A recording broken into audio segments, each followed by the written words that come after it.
This video is going to talk about the isocost, and this is from chapter 7.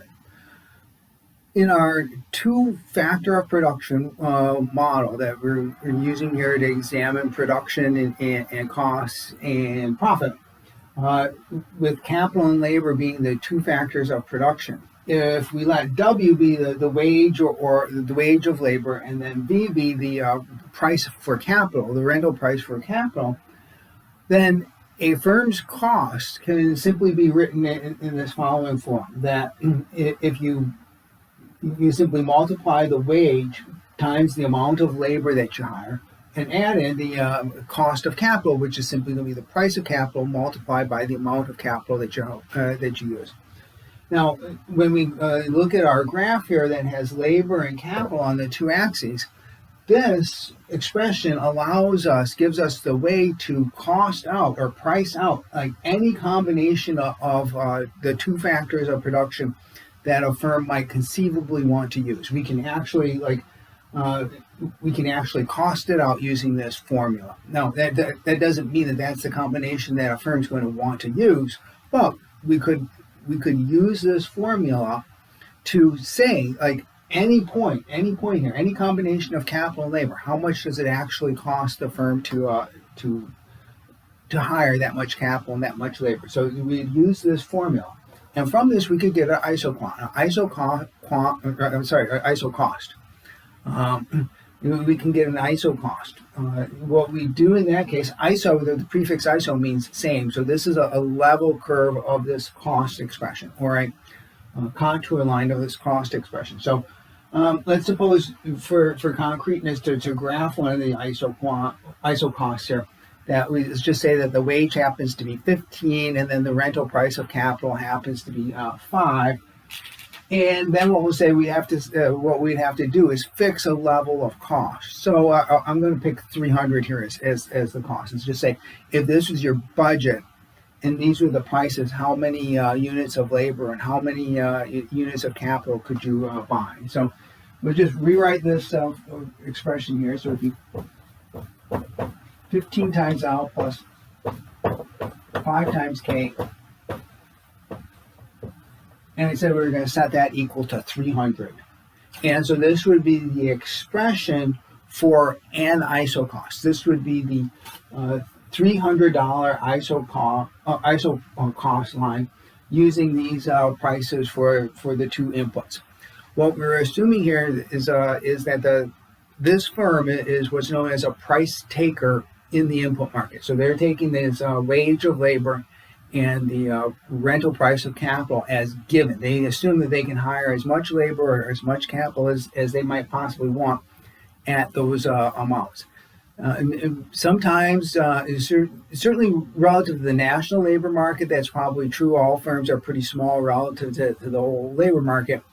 But if you think in more realistic terms, that might be a little unrealistic, because in a small town, a Walmart might be a pretty major employer, and so they might not be able to hire as much labor as all the labor they want at a given wage. If that's an issue, that's something we'll actually come back to in chapter 13 to take a look at the case when a firm might actually affect these prices of capital or labor in their hiring. So in this case here, we have the exact equation for an isocost line, the $300 isocost line. And I said line, so I mean hopefully this should resemble the budget line.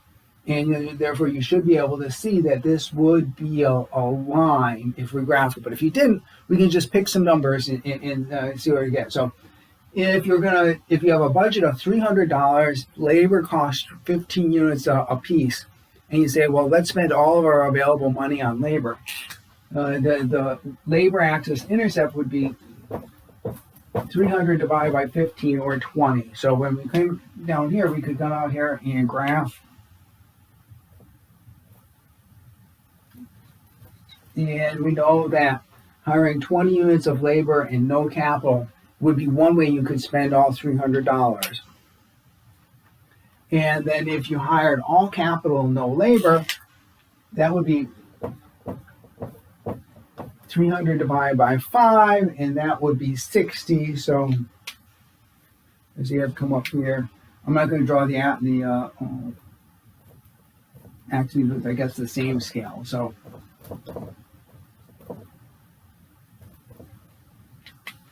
and we know that these are the two endpoints of the line. Because looking at that, you can see it's a line. But if not, then you could also say plug in. If you're still not convinced that this is a line, after you get these endpoints, plug in 10 for labor. You can see you've spent $150 on labor, 15 times 10. You have $150 left over. Take 150 divided by 5. You can see that you'd be able to hire 30 units of capital, and that would be giving you something exactly on the line. So you can confirm that this is a line. So we graph it here. And so this would be the cost equal 300 isocost line. The $300 amount we picked very arbitrarily. So I could have picked a bigger number, I could have picked a smaller number. So you're going to have an actual entire family of isocosts here. They're going to be determined by the input prices, because we have this expression here. And if you rewrite this expression, if you take this, set this equal to C and rewrite it in slope-intercept form,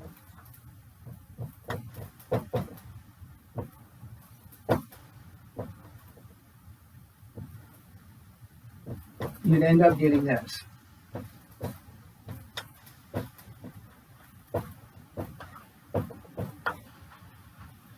That's this sort of general isocost expression rewritten in slope-intercept form. And when you write it in slope-intercept form here, you can see exactly what the slope of this isocost line is going to be.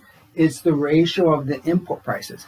And if you remember, that should parallel, it should look similar to what we have with the budget line. And the slope of the budget line was Px divided by Py. And labor is on the x-axis, so I mean this would be the price of the good that we have on the x-axis. And W is the similar to what we would have had been for consumers calling PX, and V is the price of capital that's on the vertical axis. That would have been similar to PY. So in one sense, the mathematics they're similar here. We see that the slope of the isocost is the ratio of these input prices. So once you have these two input prices, that's going to give you the slope of the isocost. And then by just varying the amount of money that the firm would spend, we get a whole family of different isocosts in here. So for instance, we'd have one here that would be 150, and then you can hire more expensive isocosts as you go out to the northeast. If you're going to hire more labor and more capital, it's going to cost more money. This allows us, therefore, at any point in this space is going to be on an isocost, and it would therefore be the way we could price out that cost. So one thing, so we're these are isocosts, and then what we'll do next is put the isoquant and isocost together and show how a firm's going to minimize cost.